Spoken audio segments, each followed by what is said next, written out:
Title: The Alarm Bell. In the bustling city of Accra, there lived a woman named Amma. She was a loving wife, a mother of two, and a devout churchgoer.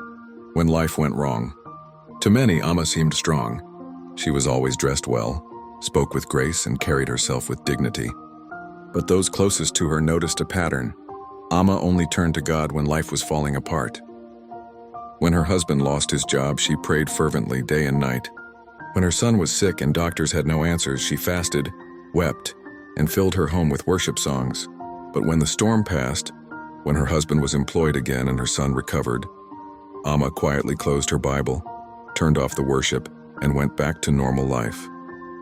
Prayer became like an emergency exit, used only when the fire alarms rang.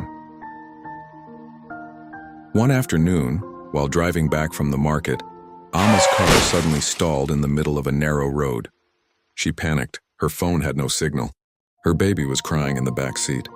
Traffic piled behind her as drivers honked in frustration. She opened the hood, clueless. Her hands trembled.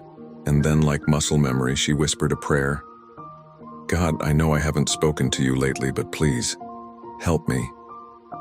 Almost immediately, a young man on a motorcycle stopped. He was wearing dusty jeans and a faded polo shirt. Without speaking much, he checked her engine, did something small with a wrench, and the car roared back to life. Before Amma could thank him, he smiled and said gently, "God hears, but he misses your voice when things are calm." He rode off before she could even ask for his name. That night, Amma couldn't sleep. The stranger's words echoed in her heart like thunder. God misses your voice when things are calm. She realized she had treated God like a fire extinguisher, kept behind glass labeled "break in case of emergency." Tears rolled down her cheeks as she opened her Bible, not to beg this time, but just to talk to him, to sit with him, to thank him, to be still. From that night onward, Amma made prayer a daily habit, not a panic button. She prayed while cooking. She prayed during school runs. She prayed before bed, not with fear, but with peace.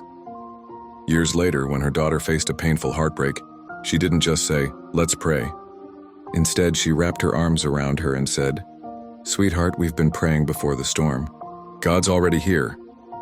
Moral: prayer is not a fire exit you run to in disaster. It's the daily oxygen your soul breathes.